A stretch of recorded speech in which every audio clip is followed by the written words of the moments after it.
Բարի օր ժողովուրդյան, Գյումրիից։ Ես հիմի այս մյուս կողմից եմ կանգնած Ալեքսանդրովսկի ու այս էլ Պուշկինսկի փողոցի խաչմերուկին։ Այսօր կուզեմ ձեզ ես Պուշկինսկի փողոցով եշտամ։ Ստեղ դե իհարկե համոզված եմ, որ այդ տունը չկա, բայց ձեռի հետ ձեզ է պատմեմ։ Իմիջայլոց մոռացած էի, որ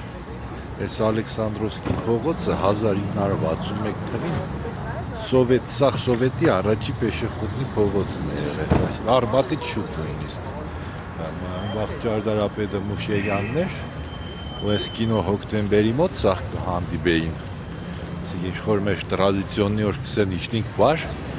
այսինքն ինը գադյունին կան կինո հոկտեմբերի մոտ։ Ու զգացել է, որ ստեղ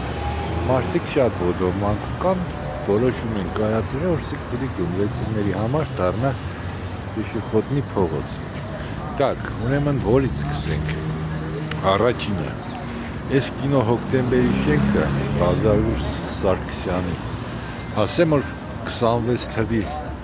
երկրաշարժից հետո Միասնիկյանը սաղ աշխարհից սկսեց հայտնի ճարտարապետներին հայ կանչել Գյումրի, որ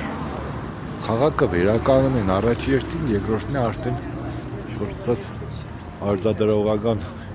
արտադրական թե ինչ պրայզվոստվենի կենտրոն դարձնեն, էլի։ Ու այդ վաղ միադն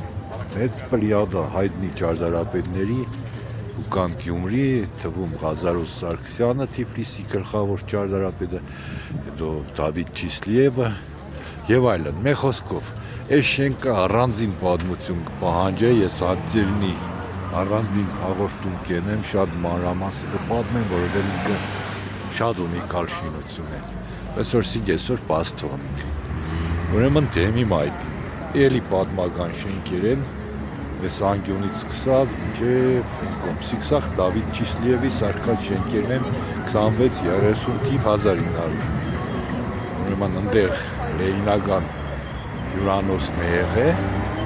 ինքը ճարտարապետությամբ, էդ էլ առանձին կպատմեմ ճարտարապետությամբ Քարվանսարայը հիշեցնեն, այս կողմը եղել է մեր հարգանի։ Ու ես չեմ հիշի, հետո ստեղ Սբերբանկն էր, բայց ամենասկզբից ինչ եղել չգիտեմ։ Երկրորդ հարկը հետո է կառուցվել։